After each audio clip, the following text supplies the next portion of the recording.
Muli bwanji nonse, ndine Agnes Banda, membala wa Progress Savings Group.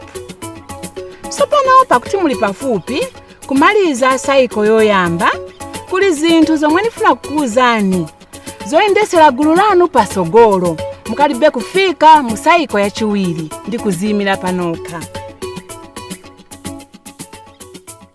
Nikumbukira pomwe tinali kumaliza saiko yoyamba, tinali okondwa ndipo onyadira gulu lathu ndi wina ndi mzache. Koma pamene tinakumbukira kuti tizaziyimira patoka, ena mwa mamembala athu anachita mantha.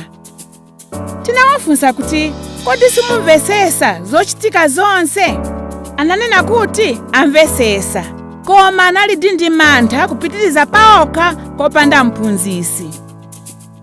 Tinawafunsa kuti nanga chifukwa akali ndi mantha pakuti momwe tapitira pasogolo aphunzisi amabwera patali.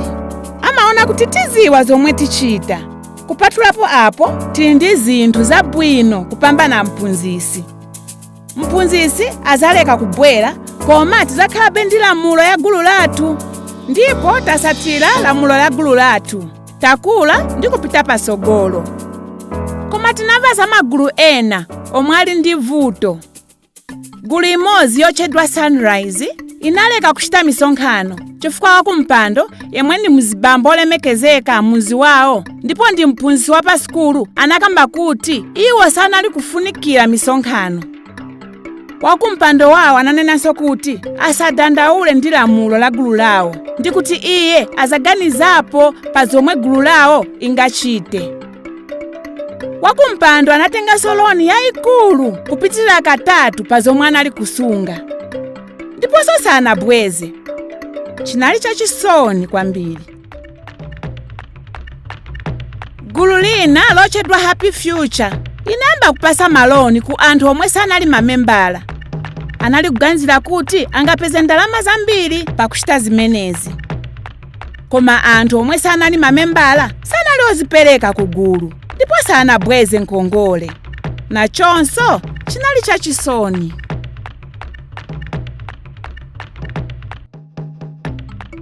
Gulu lina lotchedwa Young Investors inafikiridwa ndi makampani okongolesa ndalama. Anawakongolesa ndalama zambiri. Poyamba anali okondwera chifukwa anali ndi ndalama zambiri. Koma anaganizira kuti anali kufunikira kubweza ndalamazo pafupi. Ndipo ndalama zoyikira pamwamba zinali zochuluka kwambiri. Ndipo ndalama zomwe anayikira pamwamba zinachoka mu gulu osabwereranso. Ndipo makampani okongolesa nkongole analibe chifundo. Pamene mmodzi wa mamembala awo anadwala ndipo anali ndi vuto yobweza loni ku kampani yokongolesa nkongole, mamembala onse anayika zosunga zawo pamodzi chifukwa anaziwa kuti ngati alephera kubweza loni azatengeramo zinthu zina. Pambuyo potenga maloni awiri, mamembala 7 anachoka mugulu. Kuchoka kwa mugulu kwawo sikuti anali kufuna chabe kukongola ndalama ku makampani okongolesa ndalama ayi. Ndipo ndinamva za gulu lina lotchedwa Enterprise Group. Anali okondwa kwambiri pamene anali kugawana koyamba, first share out. Ndipo anaganizira zogula mipando za plastiki kuti azilipirisa ngati munthu afuna kubwereka. Inali kuoneka monga ganizo labwino, koma mamembala ena anafika pa kugwira ntchito yonse. Mamembala ena sanamve bwino chifukwa anangopeza profiti yolinga membala umodzi chabe. Choyipa kwambiri, membala umodzi anabwerekesa mipando kwa amene anali kuchita chisangalalo chachikwati. Ndipo mamembala ena anaganizira kuti abwerekesa mipando yokwanira 30.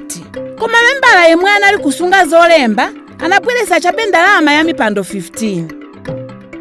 Nikumbukira inali nthawi pamene umodzi wa mamembala athu kazeni wake anali kukwatiwa. ndipo gulu linaganiza kuti kodi pali mphaso ina yace yabwino yomwe wapereka ku banja, ndipo nthawiyo palibe zinthu zilizonse zomwe tinalemba zabwino m'buku yathu. Koma pomalizira pake ambiri mwa mamembala anakalipa, ndipo awiri mwa iwo anachoka mgulu. Pomalizira pake panali gulu lina la muno muzi lotchedwa Pioneer. Inali gulu lalikulu ndiponso anasunga ndalama zambiri. Koma anali olankhula kwambiri. Nthawi zonse anali kuzionesera kwa aliyense ponena za ndalama zomwe anali kusunga. Tinawachenjeza kuti kukamba pa za ndalama kunali kuyitanira mbala pafupi, koma sanamvesere. Ndipo siku lina bokosi lawo linabedwa pamene a box keeper anali oinyamula. Ndipo apo anali pafupi ndi nthawi ya share out, ndipo anali ndi ndalama zambiri mkabokosi. Chifukwa chake gulu langa ndiyo samala kwambiri. Ndife chabe savings group. Sitimakongolesa kunja kwa gulu. Sitimabwerekanso ku bwalo. Sitiyesa kuyamba malonda a mugulu. Timasamalira lamulo lathu nthawi zonse. Sitimauza ena ponena za nkhani za mgulu lathu. Ndipo ndife gulu la savings group lopambana mdera lathu. Mwa ichi ndife opambana motero kuti anthu ena amabwera kuzafunsira kwa ife kuti tiwaphunzise. Tiganizira tingazichite chifukwa tiziwa zonse momwe gulu limasebenzera ndi kusata malamulo. Koma tikhulupirira aphunzisi athu kugwira ntchito yawo bwino. Iwo anaphunzisidwa kukhala mphunzisi wa aphunzisi. Ngati munthu wina aliyense wafunsa, timamutumiza kwa iwo kuti amphunzise. Ngakhale kuti timapitira naye limodzi kuti tiwafotokozere za iye. Sopano ndiganizira kumudzi komwe ndinabadwira. Amayi anga akhala konkuja, ndipo ndi osauka, ndipo mulibe mphunzisi mmuzi wawo. Naluganiza kuti ndine kaswiri, kuti ndimuthandize kuyamba gulu. Chifukwa ndili ndi ndondomeko yoniziwisa momwe ndingayambire gulu ndi mavidiyo. Ndiganizira kuti ndingavichite koma sinzayamba gulu langa. Pokapo ngati ndaona kuti ndina nthawi yakuti nimalize kuwaphunzisa. Chifukwa ngati ndasiya kuwaphunzisa asanamalize chingakhale choyipa kwambiri. Tiganizira za msogolo ndipo ndisoyima patoka. Tikondana wina ndi mzache ndipo timathandizana. Ndipo timasatira lamulo la gulu lathu. Kumbukirani, mungatambe kafilimu aka nthawi iliyonse mumumfunira. Ndipo chonde onani kuti mamembala mgulu lanu onse akhala ndi mpata wonerera kafilimu aka. Mungathe kusenzesa kafilimu aka ndi tumafilimu twina monga njira yophunzisiramo magulu ena.